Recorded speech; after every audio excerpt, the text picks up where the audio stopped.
Добрый день, дорогие друзья! В прямом эфире программа «Якутск сегодня». Мы извиняемся за свое опоздание. У нас была объективная была причина. Александр Александрович у нас на разрыв. Я его вытащила из студии телевидения. В прямом эфире программа «Якутск сегодня». Мы выходим одновременно и на радио, и телевидение. Телефоны прямого эфира 32 00 66, 32 11 66. Гость сегодня в студии – художественный руководитель, директор Государственного академического русского драматического театра имени Александра Сергеевича Пушкина. Театр вот недавно, в ноябре, завоевал очень престижную премию, да? Все верно. Да, Александр Александрович, расскажите. Ну, так получилось, то, что, да, театры периодически участвуют в фестивалях. Заметно, конечно, для нас вот то, что в итоге при участии в «Золотом Витязе», конкретно спектаклем «Запасной аэродром», да. Предысторию небольшую, это спектакль о периоде Великой Отечественной войны, да, и рассказ конкретно о Дальстрое. Это Колыма, это лагеря, это как раз строительство запасного аэродрома. Алсиб, да? Именно, да, трассы, да. Алсиб. Угу. Вот. Мы хотели этот спектакль сделать к 75-летию, но чуть-чуть, понятно, по каким причинам вынуждены были зрителю представить его позже, но тем не менее мы его выпустили. Спектакль сейчас идет с большим интересом, потому что, конечно же, это история республики, это история нашего края. Если брать репертуар нашего театра, у нас такие спектакли, они сейчас очень часто пополняются именно в репертуаре. Это и «Созвездие Марии» изначально, кстати, да. Которому буквально вот 25 ноября да, было 10 лет. 10 лет, как он идет премьера на сцене состоялась у нас в Гостином дворе в Москве как раз на мероприятиях, посвященных вхождению в состав Якутии в состав России. Да. И вот как-то так получилось уже, мы сами как-то, как обычно, это вот пока паспорт не откроешь, не поймешь, что уже, оказывается, столько времени прошло. Да, уже 10 лет спектаклю, и мы опять его восстановили, опять сейчас он у нас идет с большим интересом. Мало того, это вот как раз один из тех вот спектаклей, которые уже долгожители, из тех любимых спектаклей, до сих пор он пользуется. Из тех тем, которые именно привязаны географически к республике, к истории, к традициям. Вот. И, конечно же, один из лидеров – это «Два берега одной победы», это как раз история Алсиба. И именно запасной аэродром – это своего рода дилогия, да, продолжение как раз этой истории, уже истории Алсиба. Вот, да, приезжали, и была комиссия, и были эксперты изначально, они в мае месяце у нас в этом году приезжали, и после чего нам сразу же просто сказали то, что нет, мы какая тут комиссия, вы сразу же допускаетесь до основной программы. Да, мы должны были, мало того, еще всем коллективам приехать, показать это в Москве на одной из театральных площадок, но в силу известных обстоятельств ряда тут у нас, к сожалению, много мероприятий, которые планировались на второе полугодие этого года, они изменились, были пересмотрены, и у нас, к сожалению, не было такой возможности выехать и показать спектакль, на что организаторы пошли нам навстречу, и это как история, то, что если гора не идет к Магомеду, то Магомед идет к горе. Приехали члены жюри, специально отсмотрелись здесь. Потом было заседание комиссии, и вот в результате мы имеем золотой диплом «Золотого Витязя». Да, и, кстати, этот золотой диплом вот вы одновременно получили и с МХАТом, да, и с Вахтанговским театром. Это театр Вахтангова, это Ярославский, да, здесь это малый театр, здесь несколько сразу же было таких серьезных коллективов, конечно, и, конечно, это, то есть определенный уровень, определенный статус придает этот результат. И конкурс, он же международный конкурс. Конкурс международный, мало того, что такое «Золотой Витязь», это сейчас, на самом деле, сейчас это превращается в своего рода такой фронт, да даже не форум, по разным направлениям. Это и киноискусство, это театральное искусство, это журналистика, это изобразительное искусство. Вот, он развивается, и «Золотому витязю» уже в этом году 30 лет, как-никак. Да, то есть это уже довольно-таки большая такая серьезная премия в России, и не только, действительно, то, что международный, есть за пределами далеко.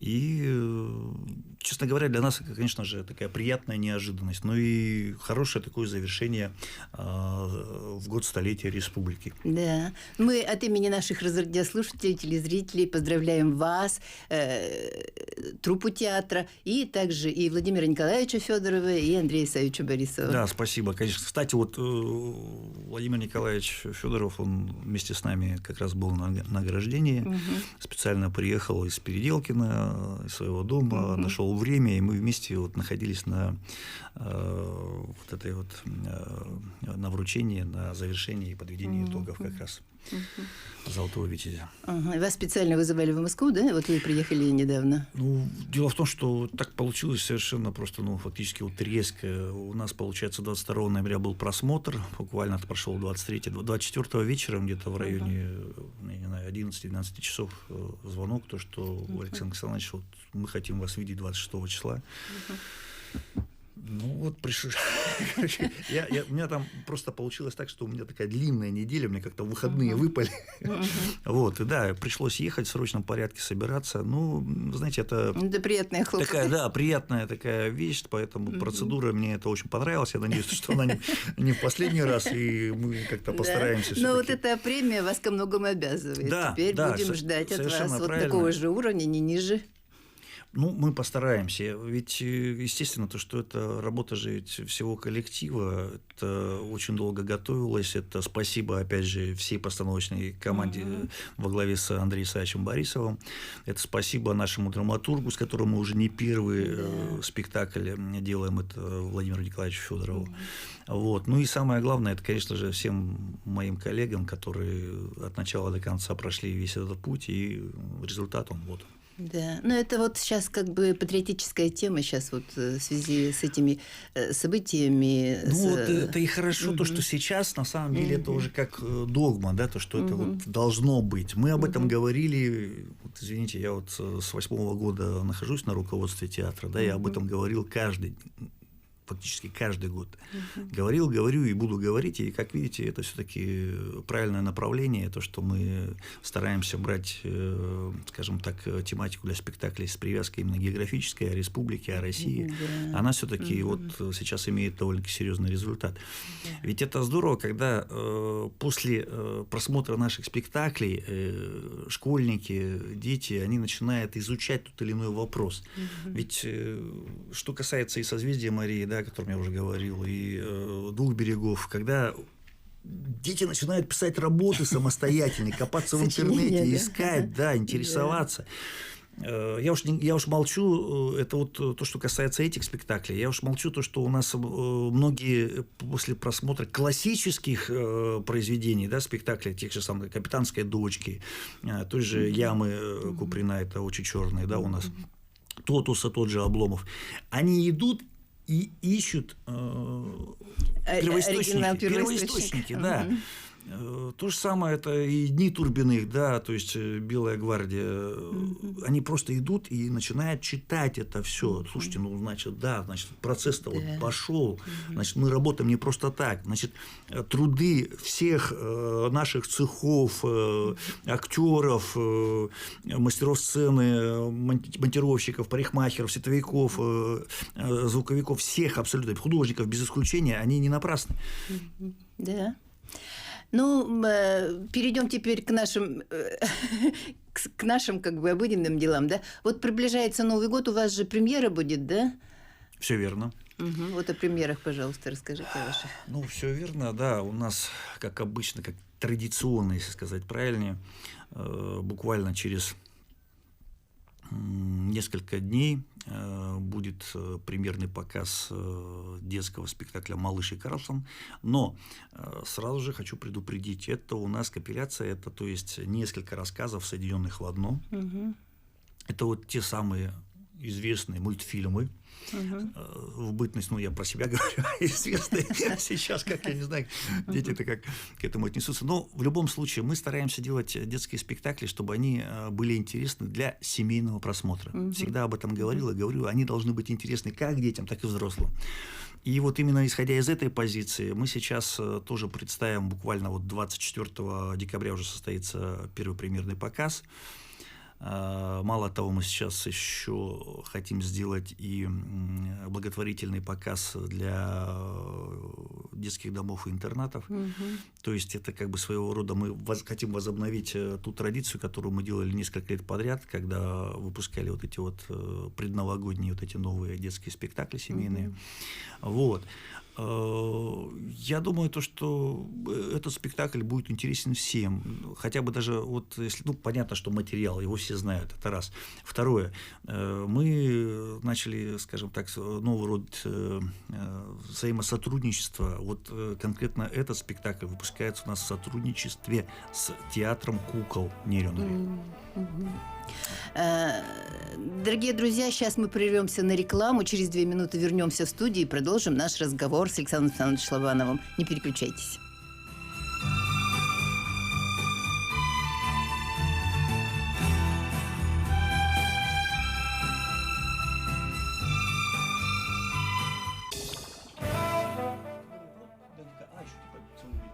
Дорогие друзья, мы продолжаем наш прямой эфир в программе «Якутск сегодня». В студии режиссер Николай Слепцов-Айдын, Мария Новгородова, у микрофона Любовь Петрова. Гость сегодня студии – художественный руководитель, директор Государственного академического русского драматического театра имени Александра Сергеевича Пушкина Александр Александрович Шлобанов.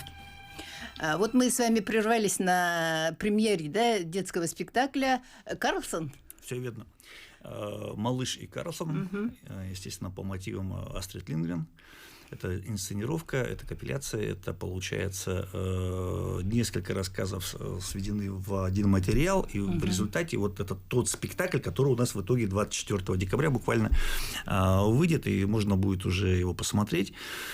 Ну, конечно же, сейчас холода, сейчас мы делаем все для того, чтобы зрителю было проще приобрести билеты, не специально приходя там в кассу и на кассе покупая. Можно взять сейчас это все купить и приобрести на официальном сайте онлайн gardtt.ru либо gardtt.rf. Вот, там вы можете выбрать и место, и все. И не только на этот спектакль, во все спектакли. Ну, также и по Пушкинской карте. Абсолютно. Можно, мы да? работаем по Пушкинской, мы по социальной, по карте горожанина, да, сколько я помню. Вот. В принципе, у нас очень много социальных и скидок, и всех вот этих вот все, что касается по социальной сетке, все это, все предложения есть, мы все учитываем. Просто звоните, узнавайте. В принципе, мы рады будем вас встретить у нас в театре на любом спектакле. Сейчас мы опять возвращаемся просто к тому же вот спектакль. Да, «Малыш и Карлсон», он в работе, буквально через несколько дней его можно будет посмотреть. Он также будет идти весь новогодний марафон в период каникул. Там, получается, 2 показа, это в 11 часов и в 12:30, 13:30. Пока еще есть возможность попасть, приобретайте, потому что, к сожалению, ну, может, к счастью для меня, как для руководителя, но, к сожалению, для зрителей, все-таки родители, они, да, родители, они потом в какой-то момент раз, и нужно же сходить там куда-то ребенка своего сводить, да, и самому как бы проветриться, да. Звонят на кассу, а билетов уже нет. Поэтому, конечно же, успевайте, потому что это вот по щелчку буквально все происходит. Вот. Помимо... А кто исполняет этого упитанного, в среднем, упитанного человека среднего возраста и с детской душой?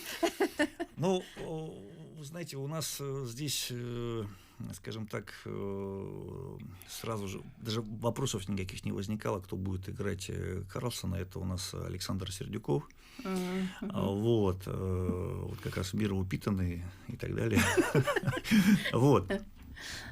Оценить, я думаю, то, что можно будет прийти и посмотреть, как он справился с этой задачей или нет, но выбор пал буквально вот по щелчку фактически. Вот. И, на мой взгляд, довольно-таки неплохо он с этим справляется, и я думаю, что результат он все-таки придется по душе нашим зрителям. Вот, я сейчас все равно вернусь к тому, что мы делаем этот спектакль в сотрудничестве с театром кукол, город Нерюнгри. У нас сейчас именно Александр Сергеевич Иванов, вот так вот раз Иванов в Пушкинском театре, но Александр Сергеевич, тем не менее, это главный режиссер как раз театра кукол. Он у нас приехал и сейчас как раз занимается постановкой этого спектакля. Вот. Мало того, в январе месяце приступит к работе уже Петр Скрябин. Это художественный руководитель и директор театра кукол. Мы его уже приглашаем на другую постановку. Это будет «Королевство кривых зеркал». Наконец-таки мы все-таки к нему приступим. Я надеюсь, что к мартовским каникулам мы как раз уже сможем его показать нашим дорогим зрителям. Говорю про всех зрителей, не только про маленьких. Я опять же говорю, что мы стараемся все-таки делать детские спектакли для семейного просмотра.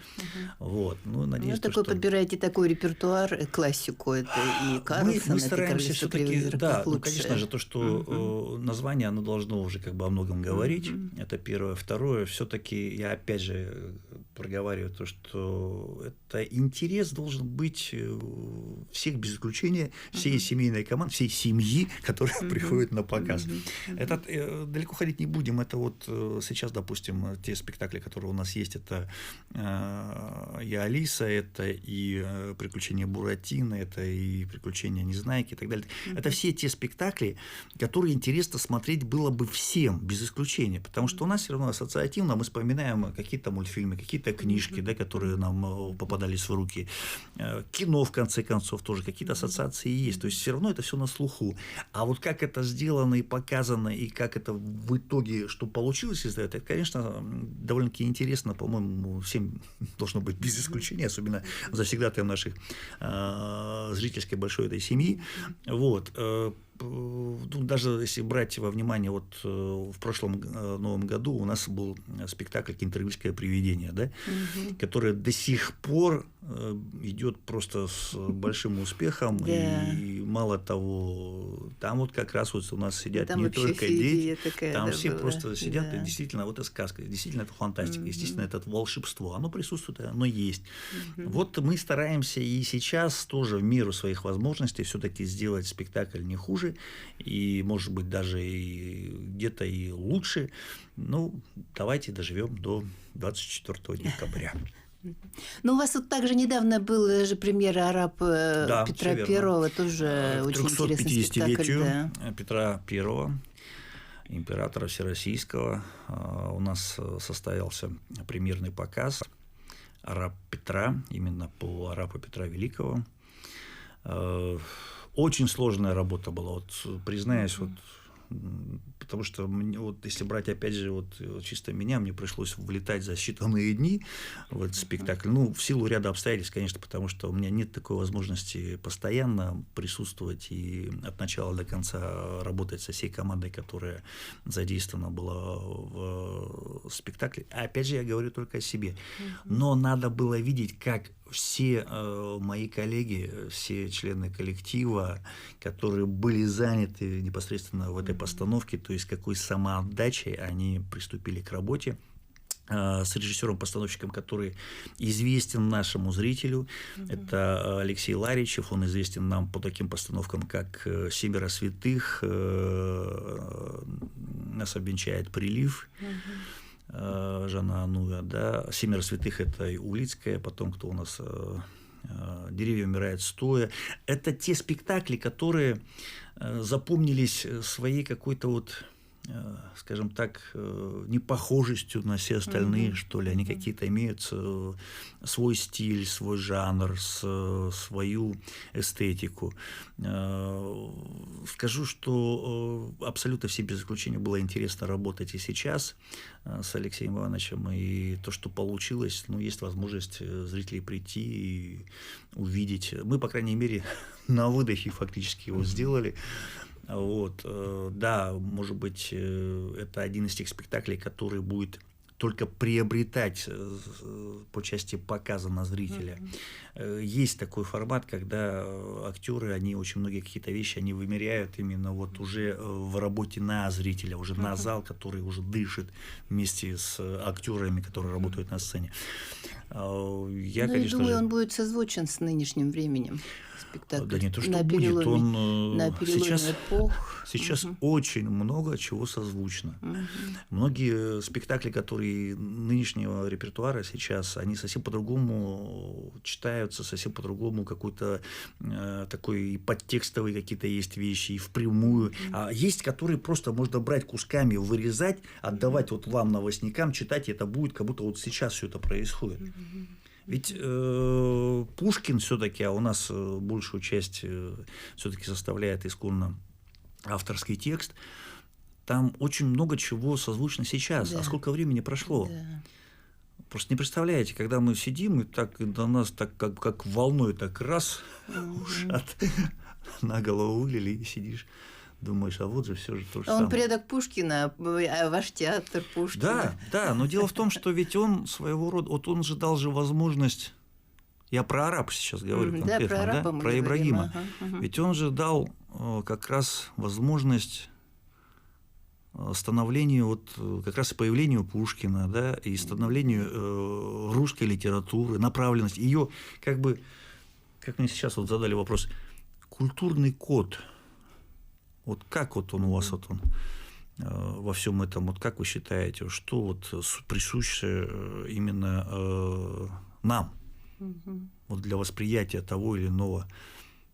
Ну, видимо, да, видимо, это как раз вот оттуда, это еще загодя готовится, все, даже как любой проект, который мы же готовим его не так, что раз и завтра он родился, мы его готовим, сначала собираем информацию какую-то, да, потом начинаем продумывать, то есть какой формат будет, что это, кого привлечь, кто будет работать и так далее. И в результате мы получаем то, что мы хотим получить. А здесь, конечно же, от материала много чего зависело, и я очень рад, что в итоге у нас вот прибавился еще один спектакль, и достойный довольно-таки именно автора, именем которого мы, собственно говоря, и зовемся уже не первый год, и далеко не первое десятилетие. Вот. Александр Сергеевич Пушкин в нашем репертуаре «Араб Петра». Да. Ну и у вас же еще будут премьеры, да? Ну, безусловно, конечно. У нас буквально... Сколько осталось-то времени-то я уже... Ну, действительно, декабрь, он как страница перелистывается. Буквально 2 января мы представим еще один премьерный показ. Это Леонид Филатов, это «Часы с кукушкой». Это материал, который будет также идти весь вот этот каникулярный период со 2 по 8 число. Можно будет его вечером посмотреть. Единственное, только там, по-моему, 7 числа у нас рождественские встречи будут вечером, а все остальные последующие дни как бы там будет только именно Леонид Филатов, «Часы с кукушкой». И этот материал, он... Вы знаете, когда его по-новому читал с листа, такое ощущение, во-первых, это вне времени. Да. История. Это вне... Но, тем не менее, в атмосфере какая-то праздничная какая-то вот такая вот насыщенность, я бы сказал, да, даже может где-то так запах мандаринов, наверное, где-то есть, знаете, не знаю, почему с чем это связано, да, но да, это идет постановка нашего Андрея Габышева, режиссера. Здесь есть определенный прием, определенные задумки. Я думаю, что если они в том виде, как они хотят, чтобы это все воплотилось вместе с актерами, будет очень интересно абсолютно всем зрителям. Здесь будет живое исполнение вокальное, это будет музыкальная история. Очень, и здесь есть и юмор, здесь есть и какая-то романтика, здесь есть и любовь, здесь есть все на самом деле. Текст не купировался, ничего не добавлялось, ничего не... Это чисто филатовский текст, которым будут говорить наши актеры. И я думаю, этот спектакль придется своего рода подарком и именно новогодним всем подарком зрителям. Нашим телезрителям, зрителям. Дорогие друзья, сейчас мы прервемся на рекламу. Через 2 минуты вернемся в студию и продолжим наш разговор. Не переключайтесь. Дорогие друзья, мы продолжаем прямой эфир в программе «Якутск сегодня». Гость студии – директор, художественный руководитель Академического государственного русского драматического театра имени Пушкина Александр Лобанов. Александр Александрович, год для вас был очень насыщенный же, да? Как бы мы с вами встречаемся в конце года, сейчас подводят итоги. Все верно, да. Ну, вы знаете, на самом деле, наверное, давно не было такого насыщенного года именно по тому, сколько нам пришлось встречать гостей здесь, да. Ну, даже хотя бы вот взять июнь месяц, в период СЭХа. Ведь у нас, несмотря на то, что, честно говоря, мне так было больно и страшно встречать гостей в этот период, потому что у нас вот шел ремонт центральной улицы, и не только, да. У нас были сложности транспортные вот эти вот и так далее. Очень-очень было много культурных мероприятий вот на это время. Расселение с гостиницей. Распыление могло быть это было зрителей. Просто, да, и казалось бы, думаю, ну все, где-то кто-то на эссе, кто-то сюда. А как же здесь-то вот наполняемость? И как мы... Да. Нет, слава богу, как-то все-таки интерес был, и вот эта насыщенность, она все-таки, наверное, сказалась и в интересе зрительском. И то, что у нас был приезд и гастроли Приморского театра имени Горького, да. Владивосток, и отработали они фактически при всех спектаклях, это аншлаги. Мало того, конечно же, они, несмотря на вот эти вот мелочи, скажем так, ремонта центральной улицы, они увидели Якутск, увидели реку нашу, они имели возможность съездить на Ленские столбы, у них был перерыв буквально один день, и нам удалось договориться и свозить их на Ленские столбы. Они посмотрели, что такое Якутия. Потому что для многих, конечно, это что-то такое, сразу же с оленями упряжками, с суровыми этими туманами, с холодом и так далее. Нет, у нас есть все. У нас очень красиво, разнообразная и природа, и памятники архитектуры, и люди, самое главное. Вот что. История, культура тоже. Я не говорю о традициях, я не говорю, это само собой разумеется. В любой республике все это сохраняется, множится, и всегда это ценно, то, что есть такая возможность это все сохранить, показать, представить и заявить о себе, то, что есть такая республика, где есть много театров, есть много учреждений культуры, есть много мастеров. И самое главное, когда мы встречаем гостей, уже алаверды, потому что мы буквально год до того работали как раз на площадке во Владивостоке, и тоже у нас спектакли прошли с большим интересом зрительским. И здесь уже нам встретить было, это уже... Конечно же, мы очень беспокоились за то, чтобы у нас все прошло хорошо, но, тем не менее, все усилия были не напрасны. Приморцы у нас очень хорошо отработали, большим интересом. Я думаю, что тот договор о сотрудничестве, который мы подписали в процессе, он все-таки возымеет действие, и мы еще не раз пересечемся с Приморским театром.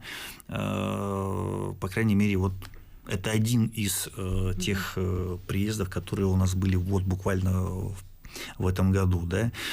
После этого у нас появился Рязанский ТЮЗ с есенинским гастрольным туром, что тоже не могло вызвать интереса, потому что сам по себе Есенин на театральной площадке – это очень тяжело, это архитяжело. Взять его, передать, и передать именно те эмоции, те эти струны народа в России, да, это глубинки. Но это не каждому дано, но все-таки, наверное, то, что... Русской души. Да, то, что художественный руководитель Есенина Марина, да, все-таки оно сыграло в этом большую роль. И надо отдать должное, это оба ее спектакля, и они очень, очень филигранно были поставлены. Анна Снегина просто перевернула мне, когда стоял вопрос, а нужен ли сейчас Есенин в репертуаре театра? А стоит ли вообще его брать и ставить? Стоит. Стоит, чтобы достигать, чтобы зрители все-таки получали те самые эмоции, те самые строки. Гениальные строки. Да, и тогда ты реально, просто после спектакля нереально не пойти, не взять там вот этот томик Есенина, там, и не один, причем перелистать его даже, там какие-то строки прочитать, конечно же, очень... Заново прочитать. Да, да, и он по-другому воспринимается, вот в чем дело. Он совсем иначе с возрастом как-то... Совсем воспринимаешь, да. Совсем иначе, поэтому, конечно же, это тоже был огромный подарок в столетний юбилей республики, вот, и нам было очень приятно то, что мы смогли принять, мы смогли организовать и создать все условия. Сами мы тоже не остались в стороне, и мы все-таки решили в этом году сделать подарок для жителей нашей республики, и мы таки поехали на юг республики, Нерюнгри, Алдан, Нижний Куранах. Мы отработали, и, опять же, при аншлагах, я вам могу точно, абсолютно положа руку на сердце сказать, что таких гастролей у нас по республике еще не было, то, что интерес и вот эта неискушенность зрителя именно от юга республики, она все-таки очень сильно заметна и сказывалась. И, конечно же, интерес был зрительский очень высокий. И мало того, мы еще сейчас подписали со всеми абсолютно учреждениями договора о сотрудничестве, и надеемся, что это уже будет на постоянной основе, и мы и впредь будем приезжать и радовать наших жителей, именно жителей республики, не только за пределы, я именно сейчас говорю о республике, именно жителей республики, новыми постановками и спектаклями нашего репертуара.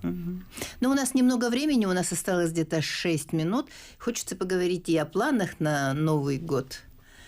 Что вы планируете? Знаете, конечно же, приходится и пересматривать те наметки, которые у нас были, и, конечно же, и подтверждать то, что мы хотели бы поставить. Ну, безусловно, я думаю, то, что... Ну, я уже говорил то, что вот мы сейчас подписали договор с театром кукол Нерюнгри. У нас буквально вот в январе приедет Петр Труханович Скрябин и приступит к постановке «Королевство кривых зеркал». Вот этот спектакль мы должны будем в марте показать на каникулы. Ну, а будет там такое сочетание кукол и живых актеров или нет? Вот увидите. Я вам даже больше скажу. Вы даже это сможете посмотреть и проследить уже на вот этой первой премьере на «Малыш и Карлсон», который буквально через несколько дней состоится. Вот как раз вот интерес, пускай вот тут, да, интрига сохраняется. Да, сохранится. Я думаю, интерес, конечно же, интересно будет прийти посмотреть, а что, а как. Вот. И в «Королевстве кривых зеркал», я думаю, то, что тоже, да, какие-то акценты там тоже будут и кукольного театра. Вот. А потом у нас предстоит работа, скажем так, с режиссером, с которым мы... Это Борис Владимирович Ярыш, с которым мы хотели бы поработать. Скажем так, это своего рода та же плеяда художников, постановщиков, режиссеров, постановщиков, если вспомнить Голуба Александра Владимировича. Да. Вот, как раз это та же самая плеяда режиссеров-постановщиков, и сейчас вот мы вот нашли, хотим попробовать именно с этим постановщиком поработать. Вот, пока у нас стоит постановка «Женитьба Фигаро», но здесь все-таки есть момент такой, то, что времена у нас сейчас очень такие насыщенные. Вот. Мало того, и доктрина меняется где-то, и как-то по-другому, иначе нужно смотреть уже на репертуар, который должен быть в театрах. Может быть, здесь мы по, скажем так, по спектаклю еще подумаем. Может, будет какое-то другое предложение, потому что есть предложение сейчас и непосредственно от него.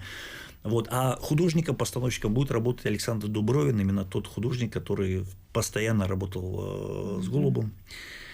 Вот. Я думаю, то, что Владимир Александрович, в принципе, будет своего рода, ну, конечно, мы его помним, у нас спектакли его до сих пор идут, и я думаю, то, что он будет, был бы, по крайней мере, рад, что мы продолжаем именно в традиционной манере постановку, и думаю, что один из спектаклей родится буквально вот уже, но ориентировочно в апреле месяце. Заканчивать мы этот сезон намереваемся, так как это все-таки год Островского. Это будут «Без вины виноватые». И буквально вот этим спектаклем в июне месяце мы закроемся и скорее всего, также в июне месяце мы будем встречать Донецкий театр молодежи. Вот, которые должны к нам в июне месяце приехать с гастролями. Сотрудничество же было, да, вы, вот, поэтому... вы благотворительный концерт, спектакль ставили. Ну, это мы ставили по Донбассу, да, ну, сейчас, по-моему, все учреждения культуры так или иначе работают и стараются помочь, как и все мы. Вот. Ну, конечно же, мы тоже не остались в стороне, мы тоже участвовали. А так вот в июне месяце мы будем ждать театра молодежи Донецка. Я надеюсь, что этот приезд состоится, и там гастроли довольно-таки интересные должны быть. Вот. Так что вот это то вкратце, что нас ожидает. Да. У нас осталось 1,5 минуты.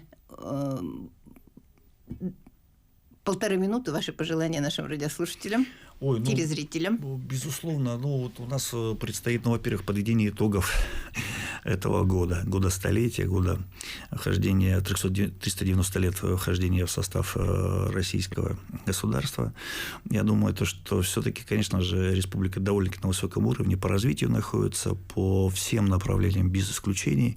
Я уж молчу уже и о культурной жизни республики, потому что здесь она просто кишит все время, как-то все, что происходит, все время какие-то проекты новые, какие-то мероприятия. Пускай вся я не знаю, волна всего, она не прекращается, и пускай в дальнейшем мы сможем работать и существовать. А всем хочется пожелать, конечно же, мира на земле.